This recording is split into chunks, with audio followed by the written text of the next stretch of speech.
إن الحمد لله نحمده ونستعينه ونستغفره ونعوذ بالله تعالى من شرور أنفسنا ومن سيئات أعمالنا من يهده الله فلا مضل له ومن يضلل فلا هادي له وأشهد أن لا إله إلا الله وحده لا شريك له وأشهد أن محمدا عبده ورسوله يا أيها الذين آمنوا اتقوا الله حق تقاته ولا تموتن إلا وأنتم مسلمون يا أيها الناس اتقوا ربكم الذي خلقكم من نفس واحدة وخلق منها زوجها وبث منهما رجالا كثيرا ونساء واتقوا الله الذي تساءلون به والأرحام إن الله كان عليكم رقيبا يا أيها الذين آمنوا اتقوا الله وقولوا قولا سديدا يصلح لكم أعمالكم ويغفر لكم ذنوبكم ومن يطع الله ورسوله فقد فاز فوزا عظيما أما بعد فإن أصدق الحديث كتاب الله تعالى وخير الهدي هدي محمد صلى الله عليه وسلم وشر الأمور محدثاتها وكل محدثة بدعة وكل بدعة ضلالة وكل ضلالة في النار وبعد. Falënderimet dhe lavdërimet i takojnë vetëm Allahut fuqiplot. Atë e falenderojmë dhe vetëm prej tij falje dhe ndihmë kërkojmë. Ndërsa salavatet më të përzemërta, më të ngrohta nga thellësia e shpirtit ton, ja dërgojmë njeriut më me vlerë në historinë njerëzore, mësuesit të njerëzisë, shëmbëltyrës së pafundme, krijesës më të dashur të Allahut subhanahu wa ta'ala dhe vulës së pejgamberisë Muhammedit sallallahu alaihi wasallam, i cili nuk kurseu asgjë që sot feja jon të jetë feja islame. Atë që Allahu e udhëzon nuk ka kush e devijon, dhe ai i mjeri që do të mbetet në devijim nuk ka kush e udhëzon në rrugën e drejtë përpos Allahut. Dëshmoj dhe deklaroj se nuk ka Zot i cili meriton të adhurohet përpos Allahut, dhe dëshmoj dhe deklaroj se Muhammedi sallallahu alaihi wasallam është rob dhe i dërguar i tij. O ju që keni besuar, kijeni frikë Allahun sinqerisht dhe mos vdisni përpos duke qenë musliman. O ju njerëz, kijeni frikë Zotin tuaj i cili ju krijoi juve prej një veteje, dhe nga ajo e krijoi palën e saj. E prej atyre dyve u shtuan shumë burra e gra. Kijeni frikë Allahun me emrin e të cilit përbetoheni, dhe ruajeni farefisin se Allahu është mbikëqyrësi juaj. O ju që keni besuar, kijeni frikë Allahun dhe thuani fjalë të drejta. Ai ju mundëson juve të bëni vepra të mira, u ashlyjen juve mëkatet tuaja. E kush e respekton Allahun dhe të dërguarin e tij, ai ka arritur një fitore të madhe. Fjala më e drejtë është fjala e Allahut, ndërsa udhëzimi më i mirë është udhëzimi i Muhammedit sallallahu alaihi wasallam. Punët më të këqija janë bidatet. Çdo bidat është humbje, ndërsa çdo humbje shpije në zjarr. E lutim Allahun xhalla xhelaluhu të na ruaj prej zjarrit. Amin. Në këtë ditë madhështore, ju përshëndes me përshëndetjen më të ngrohtë islame, juve xhamatli, si dhe juve dëgjues të nderuar të radios islame, pra ju përshëndes me përshëndetjen më të bukur që ka ekzistuar ndonjëherë, përshëndetjen islame dhe përshëndetjen e banorëve të xhennetit. Assalamu alaikum wa rahmatullahi wa barakatuh. Paqja, mëshira, shpëtimi, mirësitë dhe begatit e Allahut qofshin me ju. Temën të cilën e kam zgjedhur për ta shtjelluar së bashku me ju inshallah e kam titulluar Veprat që peshojnë rënd në ditën e gjykimit. Muslimani si i tillë duhet ta di se veprat janë të lloj-llojshme dhe veprat janë shkallë. Pra jo të gjitha veprat janë njësoj dhe jo të gjitha veprat shpërblehen njëjtë te Allahu subhanahu wa ta'ala. Pra ka disa vepra të cilat shpërblehen më pak e disa të tjera shpërblehen më shumë. Andaj muslimani i mençur duhet t'i di, t'i shfrytëzoj këto, pra duke i pasur parasysh ajetet kuranore dhe porositë e pejgamberit sallallahu alaihi wasallam, pra t'i shfrytëzoj që të bëj vepra sa më tepër dhe të bëj vepra të cilat peshojnë më rënd në ditën e gjykimit. Nga drejtësia e Allahut subhanahu wa ta'ala është që në ditën e gjykimit ta vendos peshore. Pra kur të dalin njerëzit para Allahut subhanahu wa ta'ala, do ta vendos peshoren dhe në të do t'i mas veprat e mira dhe veprat e këqija të njerëzve. Pra kjo është nga drejtësia e Allahut subhanahu wa ta'ala, sepse ne e dim se Allahu është i dishëm, i gjithdijshëm për atë se çdo njeri nga ne ku meriton të shkojë, në xhennet apo në xhehenem. Mirë po, Allahu subhanahu wa ta'ala është i drejtë dhe prej drejtësisë së tij ka vendosur peshore, me anë të së cilës ai ju argumenton njerëzve për veprat e tyre të mira apo të këqija, dhe për vendin e tyre se ku do të jenë në xhennet apo xhehenem. Pra nuk e merr me njëherë njeriu ta çon në vendin e vet, pra atje ku e meriton, xhennetin apo xhehenemin, por para se t'i dërgojë në ato vende, ai pra e vendos peshoren që t'ju argumentoj njerëzve pra me argument që edhe ata të binden se vërtet në atë vend ku do të shkojnë, pra e kanë merituar atë vend. Pra kjo është nga drejtësia Allahut subhanahu wa ta'ala. Allahu jalla jalaluhu në një ajet kuranor thot: "Wa nad'u al-mawazin al-qist li yawm al-qiyamah."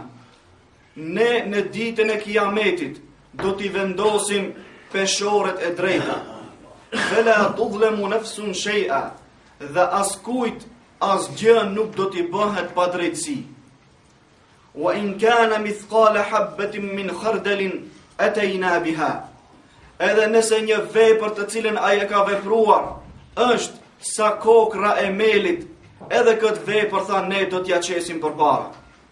Edhe veprat më të vogla të cilat njeriu nuk i paramendon se mund për to të llogaritet, pra në ditën e gjykimit edhe ato vepra do t'i dalin përpara. Pra siç thot Allahu në Kur'an, edhe nëse ajo vepër është e vogël sa kokra e melit, edhe atë vepër do t'ja qesim përpara. Do t'i del përpara, pra qoftë e mira pa e keqe, dhe për të do të shpërblehet, gjithsesi do të dënohet.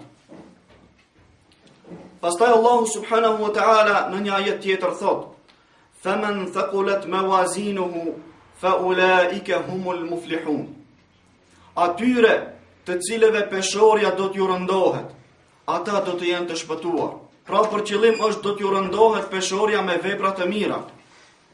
Atyre pra peshorja që do të rëndohet shumë nga veprat e mira të shumta, ata thot do të jenë të shpëtuar. Wa man khaffat mawazinuhu, ndërsa ata të cilat peshoret e tyre i kanë të lehta, sepse nuk kanë bërë vepra të mira.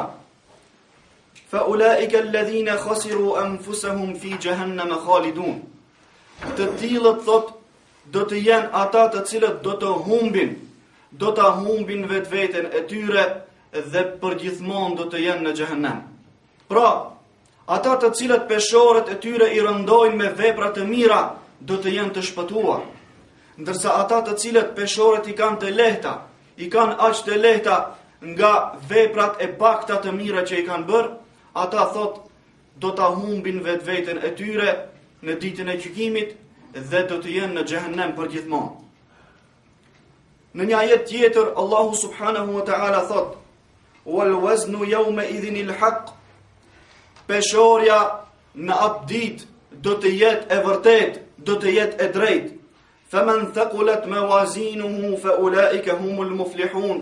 Atyre të cilëve do t'ju rëndoj peshorja nga veprat e mira do të jenë të shpëtuar.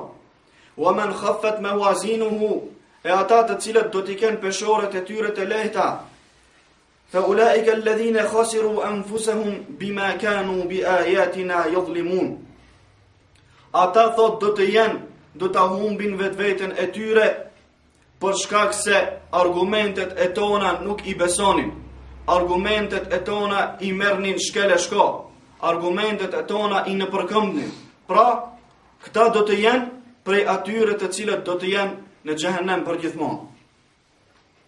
Pastaj në një ajet tjetër Allahu subhanahu wa ta'ala thot: fa amma man thaqulat mawazinuhu fa huwa fi 'ishatin radiyah. Sa i përket atij personi, peshorja e të cilit do të jetë e rënë nga veprat e mira, ai do të jetë në një jetë të kënaqshme, në një jetë të këndshme, në një jetë të mirë. Fa amma man khaffat mawazinuhu fa ummuhu hawiyah. Ndërsa ai i cili peshorën e tij e ka të lehtë nga veprat e pakta të mira, fa ummuhu hawiyah. Vendi i tij do të jetë hawiyah. Wama adraka ma hiya. Allahu thot, e çfarë don të thot, ku e din ti se çfarë kuptimi ka hawiyah? Tha narun hamiyah. Ai është një zjarr me nxehtësi më të lartë. Pra, ai i cili peshorën e tij e ka të lehtë nga veprat e pakta të mira ose nga veprat e shumta të këqija, vendi i tij do të jetë hawiyah, e hawiyah do të thot vend apo zjarr i cili është me nxehtësi shumë të lartë. Po ashtu në lidhje me peshorën në ditën e gjykimit, pejgamberi sallallahu alaihi wasallam në një hadith të cilin e transmeton Mundhiriu në at-Targhib wa at-Tarhib me senedin e tij nga Salman al-Farisi radhiyallahu anhu. Ai thot se pejgamberi sallallahu alaihi wasallam ka thënë: "Yudha'u al-mizanu yawm al-qiyamah."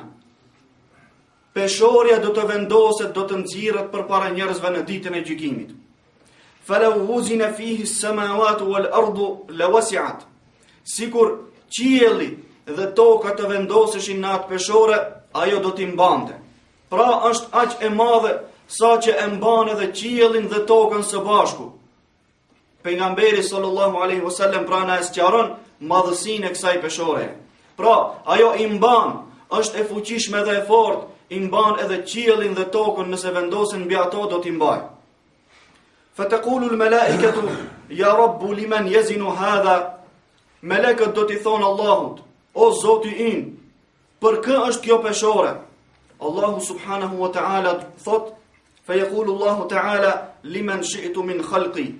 Kjo do të jetë për ata persona për të cilat dëshiroj unë. Kjo do të jetë peshorja për ata krijesa të cilat unë dëshiroj t'u mas veprat atyre. Sepse në një hadith tjetër pejgamberi sallallahu alaihi wasallam na ka treguar se prej ummetit tim do të ketë 70.000 persona të cilët do të hyjnë në xhennet pa u llogaritur fare. 70.000 persona nga ummeti i Muhamedit sallallahu alaihi wasallam do të hyjnë në xhennet pa u llogaritur, pa i peshuar veprat e tyre, sepse ata janë prej njerëzve më të dalluar. Allahu subhanahu wa ta'ala i ka dalluar mbi të tjerët, pra ata kanë vepruar aq shumë mirë sa që e kanë merituar të hyjnë në xhennet edhe pa llogari. Andaj Allahu ju përgjigjet melekëve thot: "Liman shi'tu min khalqi." Kjo peshore do të jetë për ata që unë dëshiroj prej krijesave të mia. Fa yaqulun subhanaka ma abadnaka haqqa ibadatik. Ata do të thonë: "I lartë madhëruar je ti o Allah, sepse ne nuk të kemi adhuruar ty ashtu siç ti e meriton." Pra, dihet se melekët janë krijuar vetëm për të adhuruar Allahun subhanahu wa ta'ala. Pra gjatë jetës së tyre të përhershme, ata janë vetëm në adhurim. Gjithmonë janë pandërprer në adhurim të Allahut subhanahu wa ta'ala. Por megjithatë, në këtë rast do të thonë, ne nuk ta kemi dhënë hakun e ibadetit siç duhet. Nuk ta kemi dhënë hakun siç e meriton ti të adhurohesh. Pra pasi e kemi të qartë se një ditë do të dalim para Allahut dhe veprat e tona do të vendosen në peshore, atëherë duhet të kemi parasysh edhe veprat apo disa prej veprave të cilat peshojnë rënd në ditën e gjykimit, në mënyrë që peshorja jonë të peshojë sa më rënd me veprat e mira dhe që të shpresojmë që ta fitojmë xhenetin e Allahut subhanahu wa ta'ala.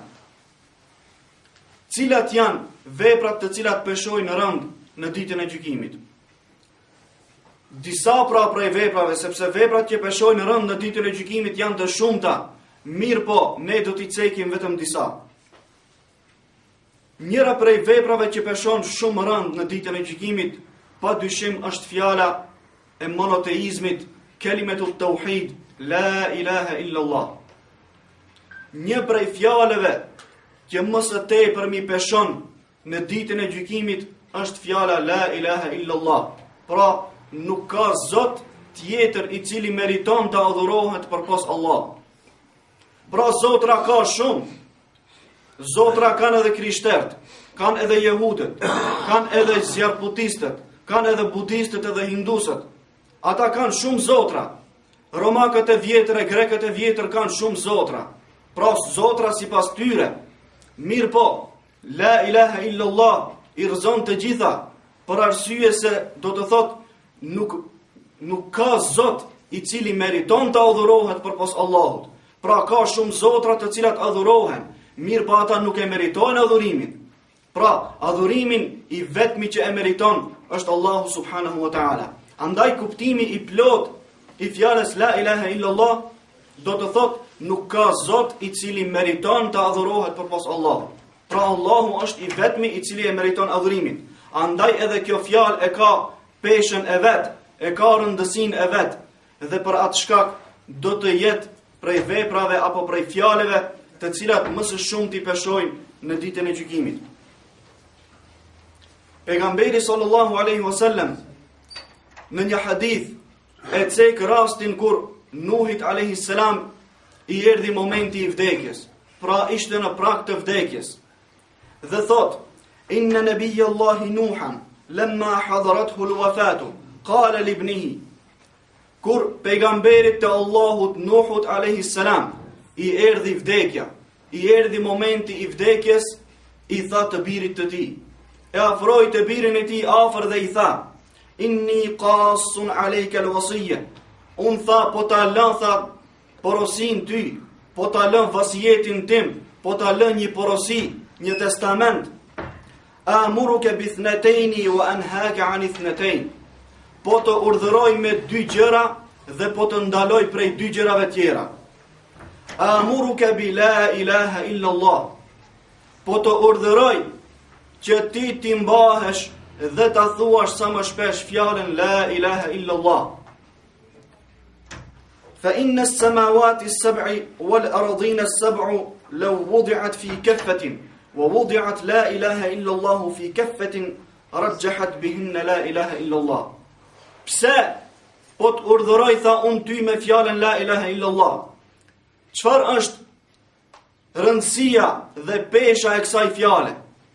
Rëndësia dhe pesha e kësaj fjale është, tha, se nëse 7 qiejt dhe 7 tokat, sepse edhe tokat janë 7 shtresa, pra nuk janë vetëm qiejt 7 shtresa, por edhe tokat janë 7 shtresa, se Allahu subhanahu wa ta'ala thot: Huwa alladhi khalaqa 7 samawatin wa min al-ardi mithlahunna. Ai Allahu është ai i cili i krijoi 7 qiej edhe toka sa ato. Pra 7 toka. Pra i krijoi 7 qiej dhe toka sa ato. Pra edhe tokat janë 7. Andaj edhe Nuhi alayhi salam i tha të birit të tij: nëse të gjithë 7 qiejt dhe 7 tokat vendosen nga njëra anë e peshorës, dhe fjala la ilaha illallah vendosen nga ana tjetër e peshorës, tha, fjala la ilaha illallah do t'i rëndonte, tha, të gjitha këto. Pra fjala la ilaha illallah është më e rëndë se 7 kat qiej dhe 7 kat tokë. Pra është më e vlefshme dhe peshon më rëndë dhe është më e rëndësishme te Allahu subhanahu wa ta'ala se 7 kat qiej dhe 7 kat tokë. Pra kjo ishte puna e parë me të cilin Nuhi alayhi salam e porositi të birin e tij. Wa subhanallahi wa bihamdihi. Dhe fjala e dytë, tha, po të porosista me fjalën subhanallahi wa bihamdihi. Thas, pra i lartmadhëruar është Allahu dhe atij i takon falënderimi.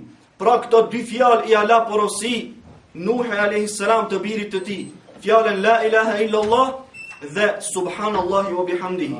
Prandaj edhe ne është e preferueshme që këto fjalë t'i përdorim sa më tepër.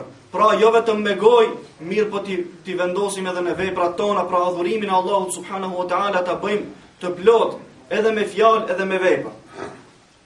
Wa anhaka 'ani shirki wal kibri. Ndërsa tha Nuhi alayhi salam birit të tij, unë tha po të ndaloj tha prej dy sendeve, ani shirki wa anil kibri, tha po të ndaloj tha nga shirku, ti përshkruash shok Allahut subhanahu wa ta'ala në adhurim, wa anil kibri dhe nga mendje madhësia. Pra, po të urdhëroj me fjalën la ilaha illallah dhe me fjalën subhanallahi wa bihamdi, ndërsa po të ndaloj nga shirku ndaj Allahut subhanahu wa ta'ala dhe nga kibri apo mendje madhësia. Vepër tjetër apo fjalë tjetër e cila peshon rënd në ditën e gjykimit është at-tasbihu wat-tahmidu wat-tahlilu wat-takbir. Tasbih apo me thënë subhanallah, tahmid apo të thuash alhamdulillah, at-takbir apo të thuash Allahu akbar dhe at-tahlil apo të thuash la ilaha illallah. Këto katër fjalë apo katër shprehje janë për të cilat pejgamberi sallallahu alaihi wasallam na ka treguar se peshojnë rënd në ditën e gjykimit. Në një hadith pejgamberi alayhi salatu wassalam thot: "Kalimatani khafifatani 'ala al-lisan." Janë dy fjalë të cilat janë të lehta për gjuhën. "Thaqilatani fil mizan." Mirë po janë të rënda në peshore. "Habibatani ila ar-Rahman." Janë të dashura për të gjithëmëshirshmin, janë të dashura pra për Allah. Cilat janë ato dy fjalë? Subhanallahi wa bihamdihi, subhanallahi al-azim. Subhanallahi wa bihamdi, njëra dhe tjetra subhanallahi al-azim. Pra, i lartë madhëruar është Allahu dhe ati i takon falënderimi. Wa subhanallahi al-azim, dhe i lartë madhëruar është Allahu i madhërishëm. Pastaj në një hadith tjetër pejgamberi alayhi salatu wassalam thot: "At-tahuru shatrul iman." Pastërtia është një prej pjesëve të imanit. "Walhamdulillahi tamla'ul mizan." Ndërsa fjala alhamdulillah, falënderimi i takon Allahut, e mbush tot peshoren, e mbush peshoren në ditën e gjykimit, pra rëndon shumë. Ndërsa në një hadith tjetër pejgamberi alayhi salatu wassalam thot: "At-tasbihu nisful mizan." At-tasbih, fjala tasbih do të thot të thuash subhanallah, madhrimi Allahut subhanahu wa ta'ala. At-tasbih pra subhanallah është gjysma e peshores. Gjysma e peshores në e cekëm sa është e madhe peshorja, pra sa ka qiejt dhe toka ajo i mban, aq është e madhe. Pra fjala subhanallah është sa gjysma e peshores, ta e mbush gjysmën e peshores. "Walhamdulillahi yamla'u." Ndërsa fjala alhamdulillah e mbush gjithë, e kompleton tha krejt peshoren. "Wat-takbiru yamla'u ma bayna as-sama'i wal-ard." Ndërsa tekbiri, fjala Allahu akbar, është aq e rëndë dhe peshon aq tepër sa që e mbush tot shprastirën në mes qiejve dhe tokës. Pra sa është shprastirën mes qiellit dhe tokës, fjala Allahu akbar e mbush. Një prej veprave të cilat peshojnë rënd në ditën e gjykimit ashtu është al-waladu s-salih yutawaffa lil-mar'i al-muslimi fayahtasibuhu. Kur një besimtarit musliman i vdes një fëmijë dhe ai bën durim te Allahu subhanahu wa ta'ala dhe shpreson që ai durim t'i shpërblehet shumë nga Allahu subhanahu wa ta'ala. Pra shpreson në shpërblimin dhe premtimin e Allahut. Edhe kjo vepër pra peshon rënd atij të cilit i vdes ndonjë fëmijë dhe bën durim duke dashur të arrijë kënaqësinë e Allahut dhe duke qenë në pajtim me kaderin e tij. Pejgamberi alayhi salatu wassalam në lidhje me këtë thot: "Khamsun ma athqalahunna fil mizan." Janë 5 gjëra të cilat shumë peshojnë rënd në ditën e gjykimit, në ditën e gjykimit kur të vendoset peshorja. Fjala la ilaha illallah, wa subhanallah, pra fjala subhanallah, walhamdulillah, fjala alhamdulillah, fjala wallahu akbar dhe wal waladu salihu yutawaffa lil mar'i al muslimi fayahtasibuhu. Dhe tha, nëse një fëmijë i vdes besimtarit musliman dhe ai bën durim, bën sabër duke qenë në pajtim me kaderin, me caktimin e Allahut subhanahu wa ta'ala dhe duke shpresuar në shpërblimin për atë durim që e bën. Pra kjo do t'i peshoj shumë rënd në ditën e gjykimit. Një prej veprave tjera, padyshim, e cila peshon rënd në ditën e gjykimit, padyshim është edhe husnul khuluq, apo morali dhe sjellja e mirë. Pejgamberi alayhi salatu wassalam në lidhje me moralin dhe sjelljen e mirë thot: "Ma min shay'in athqalu fi mizanil mu'mini yawm al-qiyamati min khuluqin hasan." Nuk ka gjë e cila rëndon në peshoren e besimtarit, rëndon më tepër në ditën e Kiametit sesa morali dhe sjellja e mirë. Wa inna Allaha yubghidu al-fahisha al-badhi. Dhe dijeni se Allahu e urren atë të fllihçurin dhe atë i cili është pra nuk kujdeset në fjalët e tij, pra fol fjalë të kota, fjalë të cilat nuk janë në pajtim me parimet islame. Po ashtu një prej veprave e cila peshon shumë rënd në ditën e gjykimit është ittiba'ul jinazati hatta tudfan, që ta përcjellësh një xhenazë derisa ajo të varroset. Pra pejgamberi alayhis salatu wassalam ka thënë se kjo vepër peshon rënd në ditën e gjykimit. Në një hadith ai thot: "Men tabi'a jinazatan hatta yusalla 'alayha wa yafrugha minha." Ai i cili e përcjell një xhenazë derisa ja fal xhenazën dhe pra shkon në varrimin e tij derisa të varroset, pra kompletisht prezanton, falahu qiratan, ai do t'i ketë 2 qirate. Qirat është një sasi e konsiderueshme pra e gjersisë. Wa tabi'aha hatta yusalla 'alayha wa man tabi'aha hatta yusalla 'alayha falahu qirat. Ai i cili ja fal namazin e xhenazës, ai do të ketë vetëm një qirat. Walladhi nafsu Muhammedin biyadihi, dhe pashaat shpirti i të cilit është në dorën e Muhammedit, lahu wa athqalu fi mizanihi min Uhud, në ditën e gjykimit në peshorën e tij ai do të jetë, pra kjo vepër do të jetë më e rëndë se sa kodra e Uhudit. Pra e lutim Allahun subhanahu wa taala që t'i kemi parasysh këto porositë e Allahut dhe porositë e pejgamberit alayhi salatu wassalam, duke u munduar që sa më tepër të veprojnë vepra të cilat janë në kënaqësi me Allahun subhanahu wa taala, vepra të cilat peshojnë rënd në ditën e gjykimit, dhe duke shpresuar që Allahu na kaploj me mëshirën e tij. Aqulu qawli hadha wa astaghfirullaha al-'aliyyal 'azim li wa lakum wa akhiru da'wana anil hamdulillahi rabbil alamin.